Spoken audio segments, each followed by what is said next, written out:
Parents who simply named their child's feelings, without advice, without correction, saw dramatic drops in meltdowns within weeks. No discipline strategy. Just 2 words, "You're frustrated." Welcome to Whispering Pages. If you're here just for the summary, skip to the next chapter. For the rest of us, let's ease in. Notice the sounds in the room right now, the quiet, the weight of your body where it rests. The pre-sleep brain consolidates what it hears tonight into memory during sleep.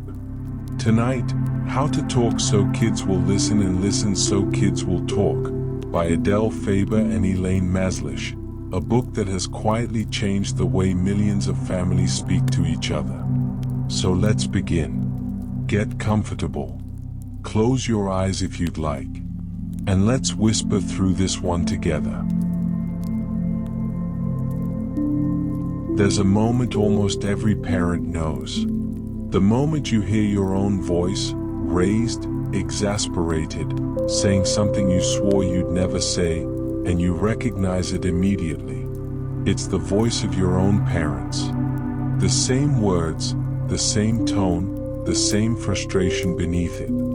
And somewhere underneath the noise of the argument, a quiet, uncomfortable question. Is this really working? Tonight's book was written for that moment.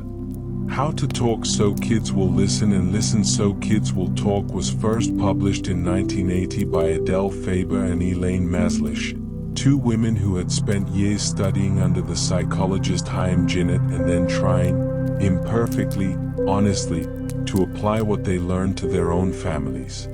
The book has sold over 5 million copies. It has been translated into dozens of languages. And over 40 years after it was written, it remains one of the most frequently recommended parenting books in the world. But here's what makes it unusual.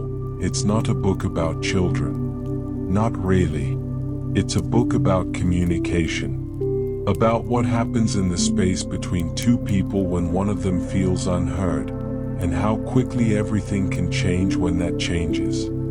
Faber and Mazlish were not therapists in private practice. They were mothers. They ran workshops in living rooms and community centers. They knew what it felt like to try a new approach on a Thursday and forget it completely by Saturday morning when the toys were everywhere and you were already late. The book carries that honesty. It doesn't pretend the skills are easy. It just argues, convincingly, that they are learnable. The author studied with Ginott for years before his death in 1973. His central belief, the one that runs through every page of this book, was this: a child who feels understood cooperates. A child who feels attacked defends. Not because children are calculating, but because this is how human beings work. We all know what it feels like to be in a conversation where someone is waiting for us to stop talking so they can give their advice. And we all know what it feels like when someone simply says, "That sounds really hard." The second conversation is the one we remember. The book opens with a single, foundational idea that everything else builds on. And it's deceptively simple. Before a child can change their behavior, they need to feel that their feelings are accepted. Not agreed with. Not rewarded. Just accepted. This distinction matters enormously. The authors are not saying you should validate every tantrum or excuse every misbehavior. They are saying that when a child is flooded with emotion, logic cannot reach them. The feeling has to be acknowledged first, or the child spends all their energy defending the feeling rather than thinking about the behavior. Think about what we usually do instead. A child says, "I hate my brother." And we say, "No, you don't. You love your brother. He's your best friend." We mean well. But what the child hears is, "Your feeling is wrong. Don't feel that." And so they either suppress it, or they double down on it just to prove it's real. What happens instead when you say, "Sounds like you're really angry with him right now"? The child doesn't have to fight anymore. The feeling has been witnessed. And from that moment of being seen, the conversation can actually go somewhere. The authors call this accepting feelings with words. And they give 4 tools for doing it. The first is simply listening with full attention. Not half attention while you're also checking your phone. The full kind, where the child knows they have you. This alone, before any particular words are said, changes the quality of what gets shared. The second is acknowledging with a simple sound. Oh. I see. These small responses do something remarkable. They say, I'm with you. Keep going. They give the child space to process their own feelings rather than rushing them toward a resolution. The third is giving the feeling a name. That sounds really frustrating. It sounds like you were disappointed. Naming a feeling doesn't create it or magnify it. Research on emotional processing consistently shows the opposite. Naming a feeling tends to reduce its intensity. The child feels less alone with it. The fourth is giving the wish in fantasy when you can't give it in reality. A child wants a banana that isn't ripe yet. Instead of explaining the biology of ripening, you say, I wish I could make it ripe for you right now. I'd zap it with a magic ripening ray. The child laughs. The tension breaks. The banana is still not ripe, but the child feels that their desire was heard, not dismissed. These are not tricks. They are shifts in orientation. Instead of trying to talk the child out of their feeling, you're sitting down beside it with them. The authors are careful to note what not to do. Denial, you're fine, it doesn't hurt. Philosophy, in life, we sometimes have to do things we don't like. Advice, questions, pity, or amateur psychoanalysis, I think you're upset because of what happened at school. All of these redirect the conversation away from the child's feeling and back toward the adult's agenda. And the child notices. They may not have words for it, but they notice. Here is something the book states plainly. All feelings can be accepted, but not all actions. A child can feel furious, they cannot hit. A child can feel like they hate their sister, they cannot destroy her things. The feeling and the behavior are 2 separate matters, and mixing them up is where a lot of discipline goes wrong. When we say stop crying or you don't really feel that way, we're not addressing a behavior. We're addressing an emotion. And emotions, unlike behaviors, cannot be commanded away. The second major chapter of the book turns to the question of cooperation. Because even parents who are good listeners still run into the daily reality of children who won't get dressed, won't come to dinner, won't do their homework, won't stop doing the thing they've been asked 12 times to stop doing. The authors begin by naming the approaches most of us default to, and asking us to notice what they actually produce.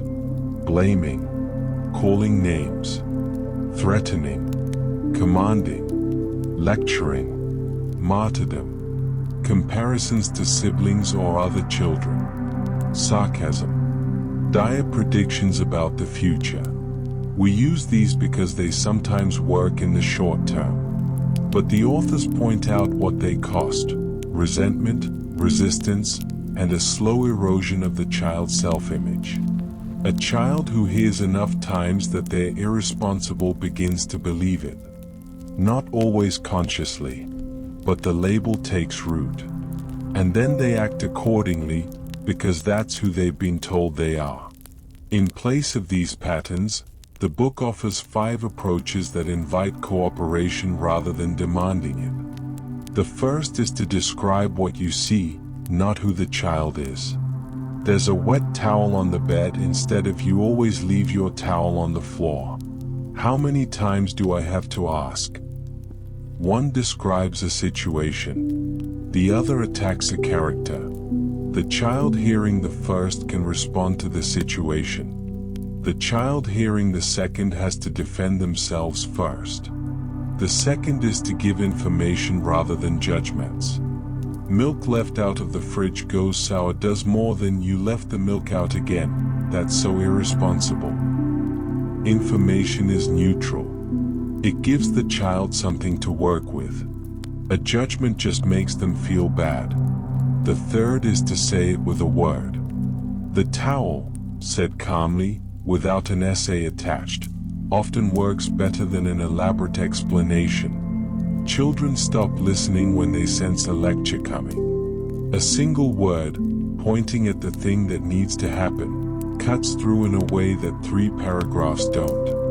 The fourth is to talk about your feelings rather than the child's failings. The difference between "you make me so angry when you do that" and "I feel really frustrated when I ask for something several times and it doesn't happen" is enormous. One attacks, the other informs. And children can actually receive information about how their behavior affects the people they love. The fifth is to write a note. A reminder on the bathroom mirror, "I am a towel. I need a hook to be happy," or a gentle note on the counter does something that spoken words often can't. It arrives without an emotional face attached. The child encounters it on their own terms. And something about that makes them more likely to receive it well. Running through all 5 of these is an attitude the authors keep returning to. They argue that the techniques only work when they come from a genuine place of respect. A parent who uses descriptive language while inwardly seething with contempt for the child will not get very far. The words are a starting point, not a replacement for how you actually see your child. The third chapter takes on something that makes a lot of parents uncomfortable. The book's position on punishment is not that it never stops unwanted behavior. It's that it often does, and still fails. Because the question isn't whether punishment works in the moment. The question is, what does it teach? When a child is punished, the authors argue, they become occupied with 4 things: resentment, revenge, rebellion, retreat into the self. None of these 4 lead to the thing most parents actually want: a child who understands why something was wrong and decides, from the inside, not to do it again. A child who doesn't take a toy from a friend because a parent is watching is not developing moral judgment. A child who doesn't take the toy because they've genuinely considered the other child's feelings, that's the thing we're trying to build. The book offers 7 alternatives to punishment. Point out a way the child can be helpful.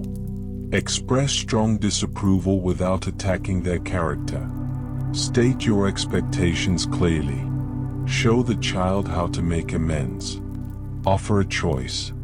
Take action, meaning remove yourself, remove the object, do whatever the situation calls for without drama or a speech. And where possible, allow the natural consequence to do the teaching. Natural consequences are often the most powerful teachers, because they are not personal. If you leave your bike in the rain, the bike gets rusty. This is not the parent's opinion. This is just what happens. And children who are allowed to experience consequences within safe boundaries develop a relationship with cause and effect that lectures cannot build. The book goes further than just listing alternatives. It offers a method for solving problems together, and this might be the section most underused by parents who pick up the book. The 5-step process goes like this. First, talk about the child's feelings and needs. Second, talk about your own feelings and needs. Third, brainstorm solutions together, writing down every idea, every single one, without evaluating any of them. Fourth, decide together which ideas you can both live with. Fifth, follow through. What makes this work is step 3. The no evaluation rule feels strange at first. You're writing down ideas you'd never agree to. But that permission, the feeling that nothing will be dismissed before it's heard, unlocks a kind of creative honesty in children that adults rarely get to see. And often, once all the absurd ideas are on the table and neither person feels defensive, the workable solution emerges naturally. The authors share a story about a boy who kept waking up and coming downstairs at night. His parents had tried everything. They finally sat down with him and tried this process. When they asked him what might help, he said, "A flashlight and some comics." They hadn't thought of that. He hadn't caused it to happen. But sitting at that table as a partner in the problem, not a problem to be managed, he'd found his own answer. The fourth major area the book explores is autonomy. And this is where the book shifts from managing behavior to something more ambitious, raising a person who can eventually manage themselves. The authors make a distinction that stays with you long after you close the book. There's a difference between a child who behaves because a parent is watching, and a child who behaves because they've internalized values and developed the capacity to make decisions. The second kind of child doesn't appear without practice. And the practice begins surprisingly early. Offering choices is the entry point. Not unlimited choices. The authors are clear that children, especially young ones, are overwhelmed by too many options. But 2 real choices, both of which you can accept, given honestly. Would you like to brush your teeth before or after your story? Gives the child something real, the experience of having a preference that matters. Over time, this accumulates. And the child begins to trust their own judgment, because they've had repeated practice using it. The authors point out how often parents short-circuit this by hovering over the child's struggle. A child working on a puzzle, getting frustrated, about to try something, and the parent swoops in with the solution. The intention is kindness. But the message received is, "You can't do this yourself. I'll need to do it for you." Showing respect for the struggle, staying quiet, staying present, letting the effort be, is harder than helping. But it teaches something that helping cannot. Similarly, parents who answer every question their child asks are inadvertently training the child not to think. When a child asks, "Why is the sky blue?" and gets an immediate full explanation, they learn something about the sky. But a parent who says, "What do you think? How might we find out?" That child learns something about themselves. They learn that their mind is capable. That questions are worth pursuing. That they don't need someone else to always hand them the answer. The book suggests encouraging children to seek answers from sources outside the family. The librarian, the dentist, a teacher, the internet, in a supervised way. These referrals do 2 things. They give the child access to expertise the parent may not have. And they quietly signal, "You are capable of getting your own needs met. You don't need me to always be the intermediary." On the question of hope, the book has a beautiful, small section that deserves mention. Parents often try to protect their children from disappointment by managing their expectations. The child who wants to be an astronaut gets a gentle redirect toward something more realistic. The child who thinks they'll win the race is quietly warned that it might not happen. The authors argue that this is a mistake. Not because they think every child will become an astronaut, but because hope and dreaming are how children rehearse their future selves. They need to be allowed to imagine fully before the world begins to set its limits. A parent who habitually takes away hope, even with the best intentions, teaches the child to abandon dreams preemptively. And that habit can last a lifetime. There is also a section on body autonomy. The book was ahead of its time on this point. It argues that children's bodies belong to them, and that forcing hugs, insisting on kisses, requiring physical affection for relatives who make the child uncomfortable sends a message that the child's instincts about their own body are wrong and should be overridden for social comfort. This is not what we want to teach. Children who are allowed to set limits around their own physical contact develop a much firmer sense of their own boundaries, which serves them in ways that extend far beyond childhood. The 5th chapter of the book is about praise, and it might be the most counterintuitive thing in here. Because most parents assume that more praise is always better. This book says something different. Evaluative praise, the kind that comes with a judgment, can actually undermine children. You're so smart. That's amazing. You're the best. These feel good to say and good to hear in the moment. But the authors argue that over time, this kind of praise creates anxiety rather than confidence. Here is why. When a child is told they are smart, they become invested in being perceived as smart, which means they start avoiding challenges where they might not succeed, because failing would disprove the label. This is the paradox. Praise built on evaluation creates fragility. The child doesn't trust the praise because they sense it's conditional on performance. And performance that requires effort suddenly feels risky rather than satisfying. What works instead is descriptive praise. 2 steps. First, the adult describes what they actually see, specifically, concretely. Then the child draws their own conclusion.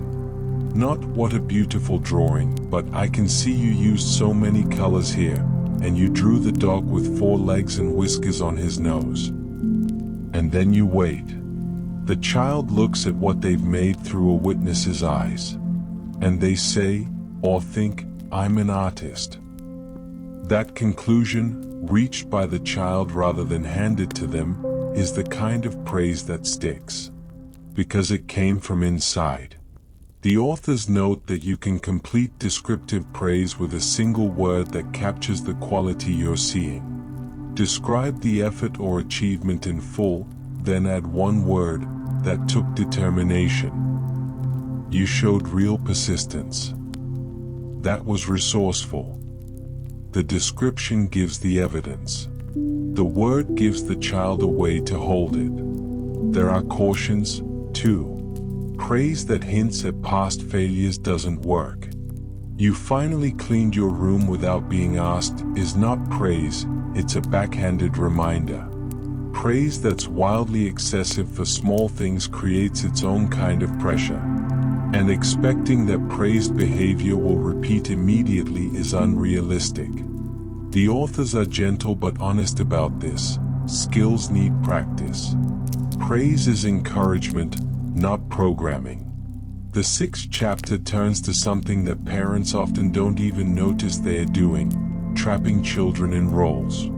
The bossy one, the sensitive one, the clumsy one, the difficult one, the slow one, the troublemaker. These labels often begin as observations. A child does something a few times, and it becomes shorthand in the family's vocabulary. And then a remarkable thing happens. The child begins to inhabit the label. Not because the label is accurate, but because identity is sticky. We become what we're told we are, especially when we're young and the people telling us are the most important people in our world. The book offers 6 ways to help a child out of a role they've been cast in. First, look for opportunities to show the child a different picture of themselves.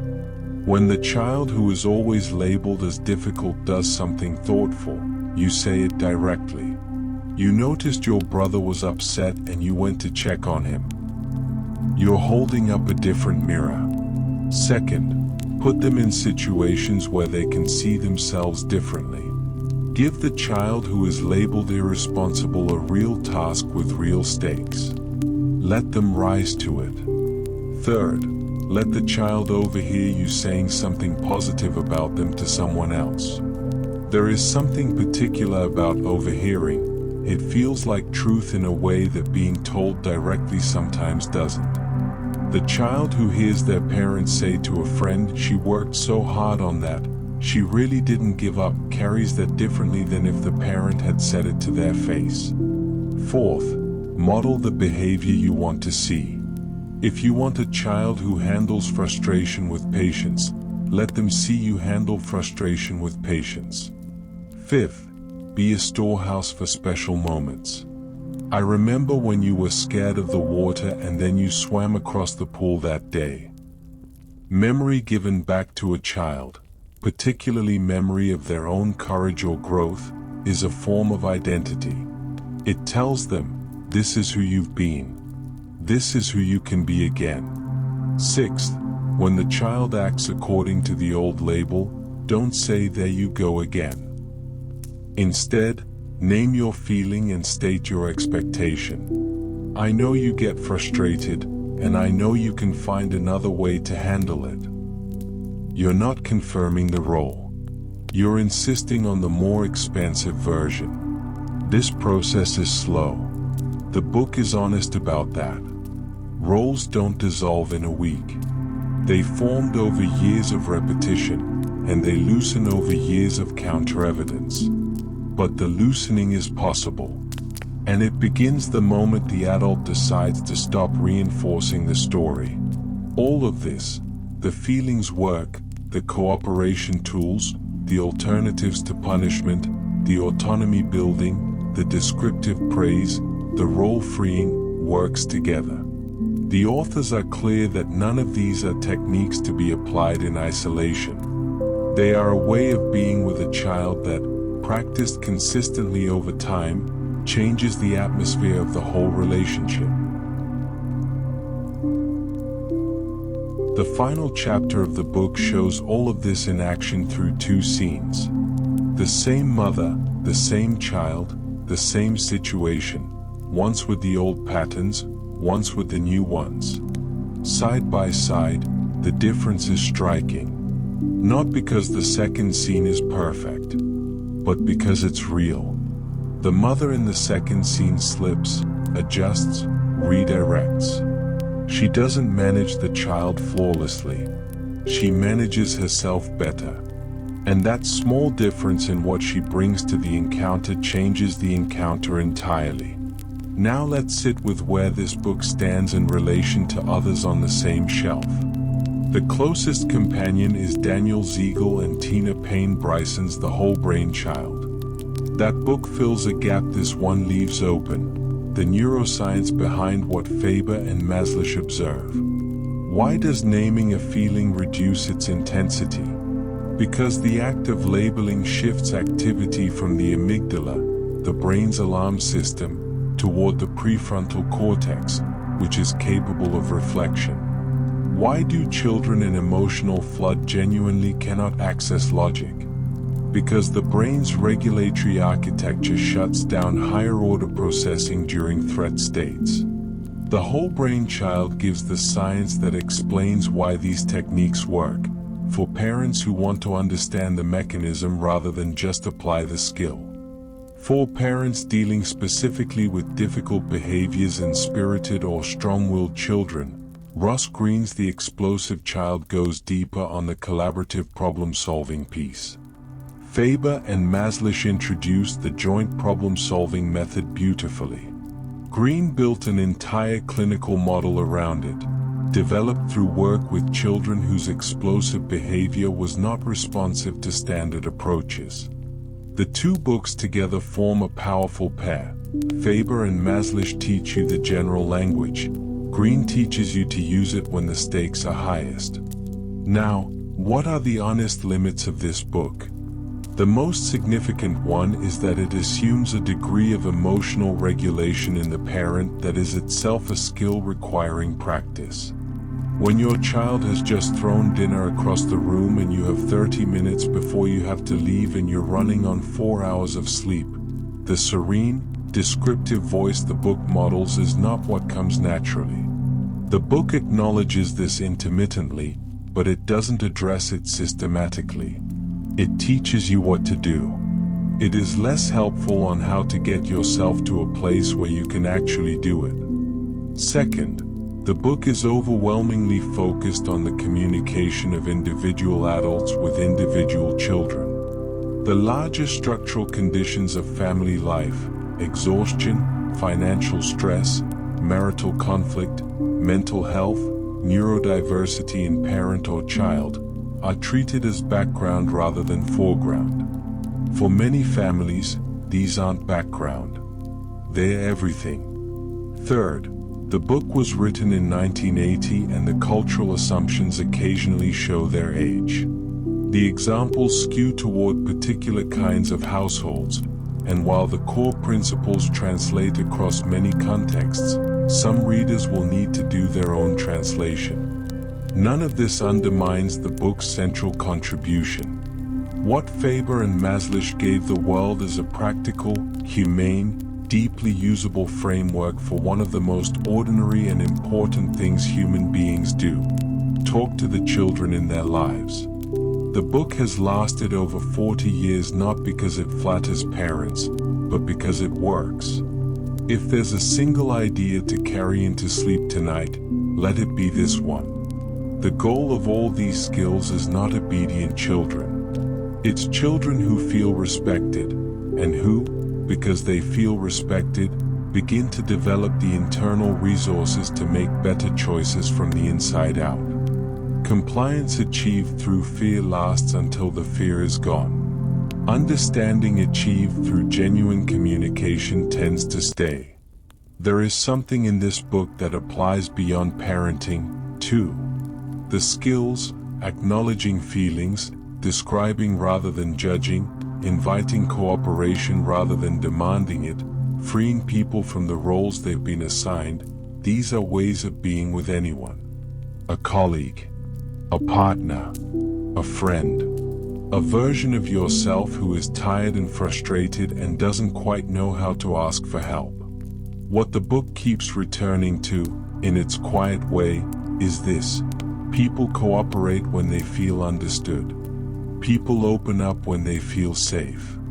People grow when they're given the room to discover who they are instead of being told who they're supposed to be.